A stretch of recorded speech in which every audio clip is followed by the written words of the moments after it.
Hello, everyone. I'm very happy to welcome you all to the 9th month in the CGC monthly webinar series. So I want to extend a very warm thanks to every one of you for making this webinar series very successful over the past few months. So just a few housekeeping announcements. All the resources from the webinar series and information about upcoming webinars, the slides, recordings, everything's going to be available in the Cancer Genomics Cloud website. So you can visit cancergenomicscloud.org/webinars, and you will find all the details there. And as you all know by now, these webinars happen on the 4th Wednesday of every month at 2 p.m. Eastern. If you have questions, please use the chat box. We will have a question and answer session after the presentation. And at the end of the presentation, we will post a link for a feedback survey. Please respond to that. That'll help us improve the webinars and also collect topics for future webinar sessions. With that, I would like to introduce our collaborative project award recipient, Dr. Tatiana Popova, who is here with us today to share her research on splicing factors SF3B1 and SUGP1 and their cancer mutations. Dr. Popova has a math background, and she started working in the Cancer Genomics Cloud about 12, 13 years back. Now, she is a senior scientist in INSERM, which is the French National Institution of Research in Medicine. She works in the Department of Genetics and Biology of Cancer at Institut Curie, Paris, France. So I'm very, very happy to welcome you, Dr. Popova. I practiced this really hard, so I'm going to say bonjour. The floor is yours. Hello. Bonjour. Thank you. So you can share your screen. Yeah, I will start sharing my screen.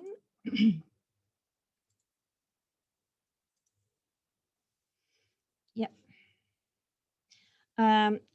Hello, everyone. I'm very happy to present our work, which was done with collaboration with Cancer Genomics Cloud. And I mean, it will be rather biological, but because I have a rather mathematical background, it will be like low-level biology. So I hope it will be clear for non-specialists in cancer genomics.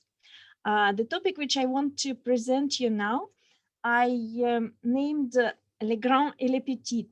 It's like I'm not French-speaking person, so I love the idea.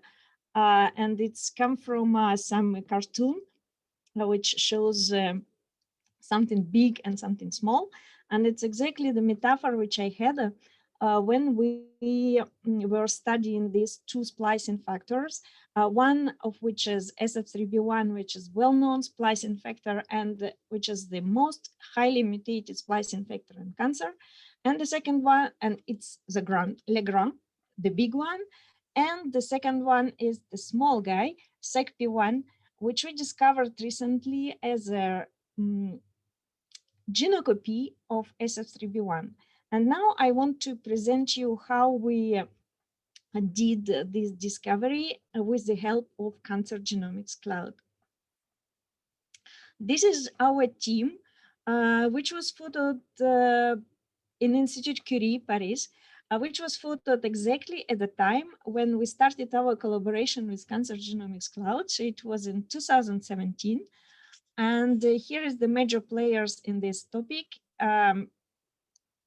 Not everybody, but half of our people were participating in this project, and I will acknowledge them in my presentation.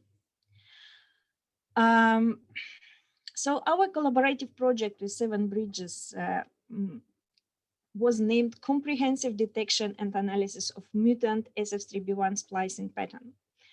And when we start to work with Cancer Genomics Cloud, we just had our account. We were very much contacted with Eric Leonard, and he suggested, when he heard about our problem statement, he suggested to use the method where he participated in development. And in fact, this method was really very well suited for our task. And I want to acknowledge here Eric, who was basically in the basis of this project, and he suggested as a way to solve it. So in this presentation, I will introduce you SF3B1 splicing factor, a little bit about splicing, tell you a few words about splicing and about mutation and effect of mutation in splicing factors. Then I will tell you the story how we discovered SECP1 with the help of Cancer Genomic Cloud, and try to explain how this new splicing factor SECP1 how this splicing factor changed our understanding of basic process, which is splicing. And then I will present you like few results, which actually was quite impressive for me, that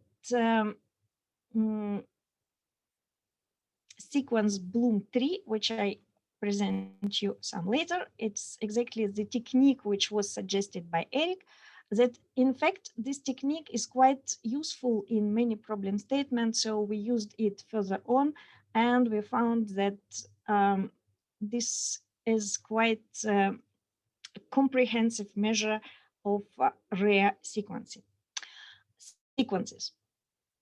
Okay, so I will start with introduction. You might know that RNA splicing is an important step in your eukaryotic gene expression, and it consists in splicing out introns and concatenating exons. Then it is mRNA which further get translated into the protein. So it's basic process which is absolutely super well regulated, and it's basically affect all genes are subjected to in human genome. Almost all genes are subjected to splicing. Splicing is orchestrated by many proteins and require certain sequence organization within introns and within exons. What is important in splicing initiation? In fact, it's not yet clear in the full details how it works, but the complex of protein is recognizing so-called acceptor site, and the same for donor site. For acceptor site, it's essential to have so-called branch point site, polypyrimidine tract, and dinucleotide AG, which is in almost 90% cases represents 3' splice site. And the most fascinating stuff is that most cancer mutation, first, it was really strange that mutation in a splicing factor was detected in many cancer types. And second, it was fascinating that almost all mutations are in cancer mutation of splicing factor, which represent initiation complex. So there exist mutation in SF3B1, U2F2, ZRS2, and SRSF2. So now even mutation in SNO-RNPU1 was discovered in one particular cancer. So these mutations affect many cancer types, and they are quite universal and give more or less the same phenotype. Our player, Legrand, SF3B1, represent one of biggest subunit, which is designated here SF3B155. It is sort of scaffold protein, which is also recognizing branch site and organizing other proteins around. And it is this protein present in any step of splicing. Here I'm showing you the summary table of protein splicing factor abundance in each step of splicing. Here on the top you see different A, B, and C complexes. including preparation complexes. And here by yellow, I designated our player SF3B1. And it is heavy protein, which present in any complex during the whole splicing process. Now we are coming to mutations which are found in cancer.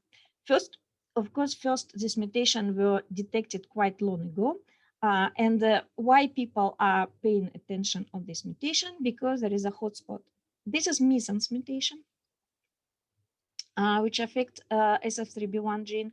And here you see the sort of histogram of point mutation found in TCG. And you can see that there are two major hotspots, R625 and K700, affecting so-called heat domain. And all these mutations are concentrated within one piece of protein in different heat domains, but within specially placed at the same position. And what was the effect of this mutation on RNA splicing? This was described in 2015 by our team and two other teams. And the mutation, consequence of mutation consisted in a shift in acceptor. So what you can observe here in the case, here is the fragment of RNA-seq coverage data from mutated and controlled tumor. And you can see, for example, at the first mutated tumor shows like half of, or more than half reads show exact position at exon boundary, and some reads represent aberrant acceptor usage. And in terms of numbers, here maybe the most bright case is shown. Normally, it's the proportion of aberrant splicing is a little bit less. So in fact, mutated SF3B1 resulted in aberrant splicing with aberrant acceptor. And this aberrant acceptor will be shifted at the 10 to 30 nucleotides to 5 prime. Through the whole genome perspective, if we look at the whole transcriptome and select only those highly significantly different aberrant splicing, we can see here, for example, on the heat map, we can see that all mutated cases first have the same set of aberrant junction, and second, it is they are always upregulated in mutated versus non-mutated cases. And on a histogram, you see the position, histogram of position of the shift, and you can easily observe that it's between 10, the most cases occur between 10 and say 25 nucleotides from the canonical site. And this was published in 2016. So what happened? Why we observed this phenotype? And this was demonstrated by our team by mutation and construct with the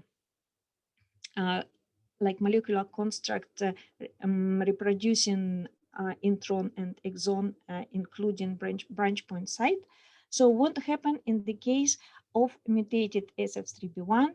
The whole machinery, for some reason, will shift to the alternative branch point. And because nobody actually knows how the system recognizes the whole structure, for some reason, the whole machinery will not just move to the next branch point, but it will also use alternative splicing site. Of course, to be utilized, there should be this A in the position not far from the canonical branch point site, and there should be alternative acceptor AG somewhere between canonical branch point and polymyrimidine tract. This is the sequence requirement which need to be present for SF3B1 mutation to produce its aberrant splicing. So this was shown, but of course, why this happened was not clear. But the project started not here. The project started at the point when we saw that in our in-house cohort, we have one tumor which shows perfectly pattern of SF3B1 mutated, but did not have SF3B1 mutation. So it was wild type. And we decided there should be other gene which will give the same phenotype as SF3B1 mutation. And we wanted to search for this gene. And at this point started the project, which we can call as SF3B1-like, looking for genocopy of SF3B1, which gene mutation will lead to the same phenotype. And the idea was to screen public databases for SF3B1-like cases and then look for mutations. And at this point, Eric Leonard suggested us to use sequence Bloom tree. This was in collaboration with Cancer Genomics Cloud because it was Eric who built sequence Bloom tree, meaning index file for each RNA-seq FASTQ. And now they are collected from the handling perspective, they are collected on Cancer Genomics Cloud. Each tumor type will have one big indexing file. And why it is this structure is useful, because we can easily and very fast check occurrence of short sequences. Short sequences could be like 20, 40 nucleotides, and the output for each sequence, for each tumor will be yes or no. Is it present or not? And in fact, it took like 10 minutes to screen the whole TCGA. So to screen FASTQ files for the whole TCGA, it take like few minutes. And we know occurrence of the sequence. So because our question was phenotype, SF3B1 like phenotype, we collected the set of aberrant junction from the mutated cases from several publications available to the moment. It was around 1,000 junction. Of course, we filtered all the junction which could present in transcript variants and tested this 1,000 junction using sequence Bloom tree. Of course, if I go a little bit back, so we have 1,000 aberrant junction, which required, and output was yes or no. Each yes will be 1, each no will be 0. And summarizing yes, we will have so-called SBT score. Sequence Bloom tree score means that number of sequences which were found in FASTQ file. Here you will see, here you see the summary of this analysis. We noticed that in fact SBT score heavily depend on RNA-seq coverage. So the more coverage, of course, the more probability that we see some aberrant splicing read by chance. Not by chance, that probably this aberrant splicing occur at very, very low frequency, even in not mutated cases.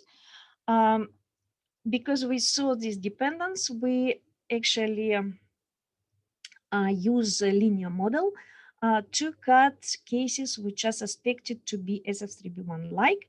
And here you can see that all hotspot mutation are in red points, so they all have high SBT score. Then there were quite a number of SF3B1 mutation which were not hotspot. Some of them were already described and some not. And there are a few points which are SF3B1 wild type. And in fact, it was around 10 cases with no SF3B1 mutation. Of course, further on, we used the validation, and we went back to real aberrant junction list and performed just normal analysis of aberrant and splicing junction expression. And based on this unsupervised principal component analysis of the aberrant junction, we validated phenotype SS3B1 phenotype in all SS3B1 cases and in wild type. And those who were wild type were looking for mutation in these cancers, and we found SACP1 to be mutated. We found not so many mutations. In fact, we found 5 mutations. All these 5 mutations here you can see were associated with LOH, means that the correct copy of gene was lost. And in fact, SACP1 has a lot of mutation, but in heterozygous state, and not a single mutation in a heterozygous state will appear in SS3B1-like phenotype. Also, there is 3 functional domain in this gene, for example, including G-patch domain, and you can see that mutation which designated by the purple frame, they are actually not even touching G-patch domain. And one mutation is deleterious, which is in the beginning of the gene. But if we compare just number of genes, number of deleterious mutation among LOH for the whole TCGA, we can see that like enrichment of SUCP1 mutation is highly significant. So most probably, we at that time, we believe that most probably SUCP1 mutations are functional and have something to do with SS3B1 phenotype. So going further, we went a little bit in deep for this, to explore this mutation. And what we found that this deleterious mutation is in fact not really deleterious. There is alternative start of SACP1 gene. So gene is expressed but corrupted. So it started like a little bit further from the beginning. Second two findings were that we found that 2 more SS3B1-like cases show low expression of SACP1, not just low, but extreme low, means that that score was -6 and -5 in 2 cohorts. But still they were expressed. So the expression was extremely low compared to other cases, but not zero compared to other genes. So this means that even though SACP1 was low expressed, it was still expressed. The only one deleterious mutation was found with alternative start. So means that it is not really deleterious mutation. So to conclude, out of 10 cases, 7 cases were explained by alteration in SACP1, and this alteration was always hypermorphic. This to say about our collaboration with Cancer Genomics Cloud. So we really had a long distance to validate this finding, and we cannot finalize our project because this was really a big work, which was hard to finalize and had to prove in cellular model what we have found in the TCGA. But at the end, we succeeded in modifying cellular model with SECP1 knockout and SF3B1 overexpression. And we found that phenotypes are very similar on the set of alternative acceptor, and the distribution of position of alternative acceptor was correct. So we validated our phenotype in experimental model. The second problem was to show that SACP1 really mimic effect of SS3B1, In fact, we had only 5 SACP1 altered cases in, for example, lung adenocarcinoma, and 6 SF3B1 mutated and 400 controls. If you just start to compare these cases, you will see plenty of differences which are not really related to mutation. So that is why we decided to apply supervised principal component analysis. So first we applied the Wilcoxon comparison between SACP1 and all cases, SS3B1, SACP1, and SS3B1 versus all cases, and then took these genes or junctions which are differentially expressed and applied the principal component analysis on these genes.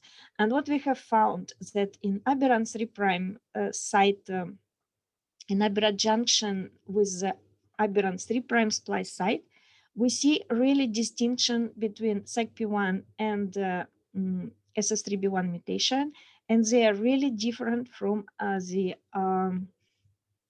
control designated by green points. And other aberrant splicing also detected in the comparison. For example, aberrant 5' splice. Yes, they can separate SACP1 from SF3B1 cases, but they cannot separate it from the control. So it means that here we do not see really difference of mutated cases versus control. And the same for exon skipping. So according to this analysis, we concluded that the only difference is aberrant 3' splice site. And second, what we observe that SACP1 cannot be separated from SS3B1 mutation. So always together with some SS3B1 mutation, we see SACP1 mutation. So they are not separated from each other, and probably they have the same phenotype. And just to illustrate the same idea, we do not see, we see many differences and many aberration in 5' splice site or alternative exon usage, but only 3' alternative acceptor shows really different between mutated cases and control. And we do not see any difference between SS3B1 and SACP1. Like this, we concluded that at least in lung adenocarcinoma, the phenotypes of SS3B1 mutation and SACP1 alteration is really similar. Now we are coming to the small, le petit SACP1, a new player in acceptor selection. In fact, when I start to look for a description of this gene, I found almost nothing. So the only notice about this guy, which was denoted before splicing factor 4, and it was found in one study, and really in very small amount in the very beginning of splicing complex formation. It is A complex. And that was it. Function of SACP1 was not established. But now, because we know that this player gives the same phenotype as SS3B1 mutation, we can question our model related to SS3B1. Why two different genes produce the same phenotype, and how the new player will change our concept and our understanding of the function. And of course, we were not the single the single team to find the gene. The same time, it was publication by Zhang et al. And this publication, basically, they started from the different point. They screen for the genes which are interacting or losing interaction with mutant SF3B1. And they found also SACP1, which disrupt actually that mutation of SF3B1 disrupt interaction with gene SECP1. And they suggested that probably this, okay, to prove their concept, they would need to mutate SECP1 in G-patch domain. But what we see in really in tumors, that in tumors SECP1 is not mutated in G-patch domain. Moreover, even deleterious mutation have alternative start, and two extremely reduced two cases with extremely reduced expression are still expressed. So we see that cancer can handle only hypomorphic mutation, and seems like cell really need functional SECP1. So it's essential gene. Now we can come to the model and try to correct our understanding with the new player, Legrand Petit. And this model was suggested by Darman in 2016.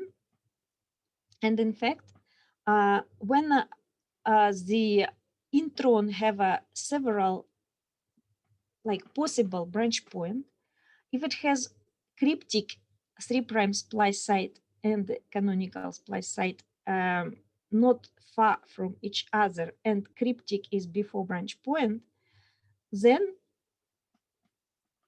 either we have SF3B1 wild type and splicing goes well, or we have SF3B1 mutation and splicing goes through aberrant usage of branch point, and we have aberrant protein, and then probably RNA degradation and downregulation of canonical protein. Now, if we have alteration of SECP1, SS3B1 is wild type, and SECP1 is in LOH or LOH and mutation. So we do not have correct copy of SECP1, meaning that altered SECP1 have to do the correct job for the majority of exome. And it is not clear how it is happened, still not clear, because we do not know is SECP1 is necessary for to go to the both of these branches, or SECP1 is only necessary, his role in splicing is only necessary to fix splicing in the case of sensitive junction. So in the case of junction where we have two branch point, two cryptic splice site, because if we do not have the sequence requirement, maybe everything goes smoothly without SECP1. Okay. So exact role of SECP1 is still to be established. Right now, our understanding stops here. Okay, now I'm coming to the next topic, which was very much surprising for me.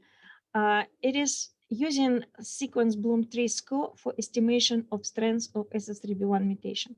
It was side project, and we did some laboratory analysis to estimate all SS3B1 mutation have the same strength, the same effect of alternative acceptor usage. And it was really hard to do because, I mean, from RNA-seq analysis, it was really hard to extract this information because RNA sequencing parameters were different. There is tissue-specific gene expression. There is different abundance of mutated allele, tumor content, and so on. And I try different approaches, different bioinformatics approaches to account for these biases. And in fact, at the end, I came to conclusion that SBT score mimic very well all these unbiased approaches. So in fact, we can use sequence Bloom score to infer the strengths of SS3B1 mutation. So here you can see that we can build a linear model based on like we can see that there are quite nice linear dependence between SBT score and what I designated here, million reads per mutated allele. So in fact, uh, what we can observe from this picture is that SBT score for the two most frequent hotspots, 625 and 700, show perfect linear correlation. Then we do not see effect of tumor content because if you can see the small IDs of mutation correspond to small lower proportion of tumor content, and tissue bias is already not present because these blue and red guys are quite mixed and they belong to different tissues. So basically what I did, I built linear model based on these blue and red tumors. This each point represent tumor, and calculated deviation from the model value. And this quite nicely correspond to the strength of SF3B1 phenotype. And this value very nicely correlated to any other measure I invented to overcome biases. And I think this is quite interesting because testing occurrence of aberrant junction could be quite universal measure of the abundance and on overall effect of mutation. Okay, that's it about our methodological collaboration with Cancer Genome Cloud. What's then? First, I want to thank for very fruitful collaboration, for good for very nice collaboration and with very useful discussion with the team of Cancer Genome Cloud. In terms of our project, we still have one case with a clear SS3B1-like splice aberration, and we do not have explanation yet. So the case is SF3B1 wild type and SECP1 wild type. So maybe another player exists. And the last point is that studying splicing defect in cancer actually have a fundamental and translational values because nobody, like people forgot about SECP1 or splicing factor 4 before we found cancer mutation.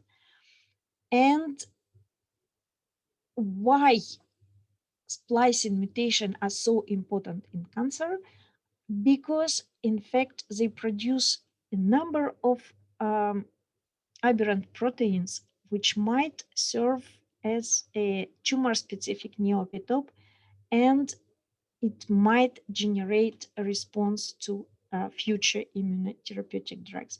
And here our last publication concerning this immunogenic tumor-specific neoepitopes found in uveal melanoma in SS3B1 mutated tumors. With this, I want to thank and acknowledge team working for my team, team of Marc-André Stern, and all my collaborators, bioinformatics unit, and director of our big department, U Witzentrant, and Seven Bridges Cancer Genomic Cloud. That's it. Thank you. Great. Thank you so much, Dr. Popova. That was a very, very interesting presentation. So I would like to request the attendees to post questions in the chat. We do have a couple of questions. And first of all, I want to thank you for presenting the work, but also, highlighting how you utilize the CGC. And it's a very interesting work, like how you started with identifying the mutations in these splicing factors. And I believe you've been doing some validations as well that you portrayed, but also I believe you're looking at the functional impact of how these mutations affect cancer. So overall, it's a very interesting project. I want to start off with the question that we have in the chat. Does SBT score indicate a strength of the SUGP1 mutation? I believe you are talking about the SF3, but have you looked at the SUGP1 mutation as well? Does it indicate? Sorry, I did not get the second part of your question. Oh, does the SBT score indicate a strength of the SUGP1 mutation, SUGP? Yes. This we do not know because no, I mean, of course we can place them on the same scale, but what is really not clear that I mean, I would rather not say that it how to say. I will turn it other way around. It's the surprising stuff is not that it defines the strain of mutation, but the surprising stuff is that it corresponds to any other method which applied, like any complex method which we applied to do the same. Because in fact, we do not know if it is true or not, because few points are quite fine. So like a case without SF3B1 phenotype, we saw it with 0, case with strong phenotype we see here, but in fact, laboratory checks are not 100% correspond to what we see. The impressive stuff is that any kind of complex method which I found, in fact, has 0.9 correlation with SBT score. And SBT score is so easy to obtain. And I think in all kind of problem statement where we're interested in non-typical sequences, it could be very instrumental, because it could be whatever difficult alignment with the analysis of RNA-seq and so on. But at the end, you get the same as SBT score, which you will get in 5 minutes, you know. That's so, yes, so basically the answer is here. Okay, we can put on the scale. It does not matter how, I mean, it's really difficult to say which relation it has to the reality. This we do not know. But what is impressive is that complex method actually reproduced by SBT. That's great. Actually, that makes me wonder. So, how much cloud computing experience did you have before you started on the Cancer Genomics Cloud, and how easy was it to, use the CGC for applying in your research? Yeah, I mean, it was easy because we had a good assistance from Eric. It was super easy.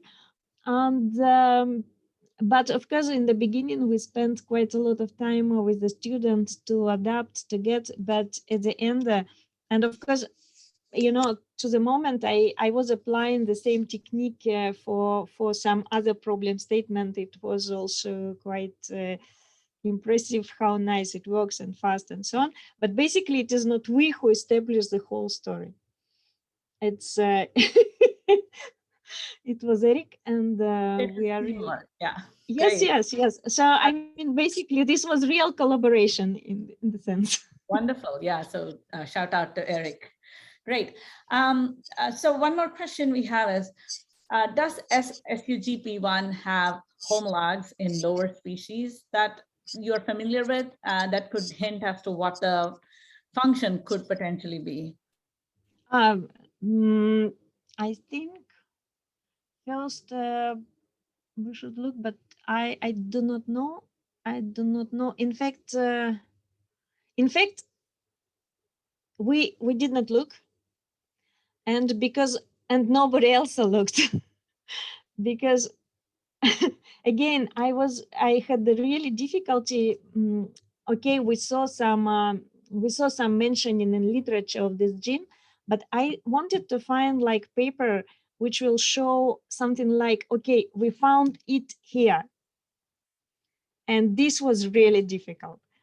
And the only thing I found, it was in supplementary material. So it's like the sort of gene is around, but you cannot find in the literature like where it was found, like how people define him. So that is why I think probably it will appear later on. And I think these several works now on rediscovery of SECP1 from the tumors. So I think this is really brilliant, because we were using tumors to make input into fundamental understanding of fundamental biological process like splicing. Got it. This Yeah. is So potential direction for the project yeah. to look into. Great. Yeah. And even there's a suggestion that something like yeast model organisms can be checked to see if they have. Yeah, for example, but yeah, I do not know. In fact, splicing is more um, mm, like quite wide exploited by eukaryote and higher eukaryote. So like in a human, we have like almost every gene will be spliced, but in yeast, I'm not sure. So this is a higher level process. Right. I had one more question, which Mhm. is about these splicing factor. Are they specific to certain types of tumor? I know you looked at the entire TCGA, right? And you Yeah, specifically yeah. found commonalities in lung adenocarcinoma, but are there commonalities, or, are they specific to certain tumor types only? Have you looked at that? Oh, I mean, we did not look beyond beyond TCG, because we did not. I mean, we probably is in the process of looking on different liquid tumors like IML and so on, because it is again the last guy who is unknown. And but it seems like SF3B1 mutated is quite in a large portion of uveal melanoma, for example. And you can see almost any case, any tumor will have few cases mutated in SF3B1. Like it is breast, it is lung, it's whatever, almost any tumor type has one case mutated in SF3B1. So we would say SECP1 is much a rare situation. And maybe it is because, it have to be very specifically mutated. The mutation need to be missense and LOH and so on. So this is really quite a lot of restriction. And I think any deleterious mutation will be avoided, because from our analysis, seems like the gene is essential. It should be there, whatever, like a little bit corrupted with some mutation, but it should present. Right. So can you talk to us about like what are the next steps in this project? Um, we would like to understand. We would like to understand, because the main idea, we are now working a little bit with the immunological department. So the main idea will be to explore this stuff for immunotherapy, whatever it means. So, and it is known that immunotherapy need, like, to be successful, there should be neoepitope. Neoepitope are corrupted proteins, and aberrant splicing is the perfect place which produce aberrant protein. But then there are a lot of protection around. So if there is aberrant proteins, they will be destroyed by machinery which do not allow aberrant protein to appear. And in fact, we do not know the whole spectrum of effect, because maybe what we see is just something which is so now we wanted to this is like our last part, I guess, which I promised that we'll finish with 7 bridges in the end of 2021. And so the idea is that probably we'll try to see like general picture if we can define the whole spectrum of junctions affected by these mutations. And then maybe we can find the one which is immunogenic, and the nice thing, because it's the same junctions in any tumor, and it could be nice target for immunotherapy. So this is basically where we are going now. And the experiment which we are doing, I do not know how it will be. Again, it could be unsuccessful. We're not very good. No, I mean, the deeper you go, the harder is advanced. Great. All right, so that's a great direction. Okay, so do we have any more questions from others? Anybody has questions, please post in the chat. I'll give a few more seconds to see if others have questions. Great, this was fantastic, Tatiana. Thank you so much, and thank you for your support. Absolutely, and thanks for the time. You've again proved that TCGA is such a it's a never-ending resource which provides so much opportunity to explore and find newer things about cancer. So I'm sure our funding agency will be very, very thrilled to hear such powerful research is going on. And also, thanks for taking time. It's quite late for you in Paris, so it's okay. All right. It's just night. Absolutely. So thank you everybody for joining us. And I will meet you all again next month at the CGC webinar series. I just wanted to quickly share our speaker for October. Let me quickly show my screen. So next month, we are going to have an interesting presentation again about TCGA cancer data sets, but a slightly different topic from Dr. Pascal Belleau, who is a postdoctoral fellow at Cold Spring Harbor Laboratory in New York. He's going to talk about HLA class 2 across TCGA cancer data sets. So stay tuned for the registration. It'll appear in the Cancer Genomics Cloud website in the webinars page. This webinar will happen on the 27th of October, which is the 4th Wednesday in October at the same time, 2 p.m. Eastern. With that, we are done with today's session. Thanks again, everybody. Bye. Thank you. Thank you. Bye. Bye.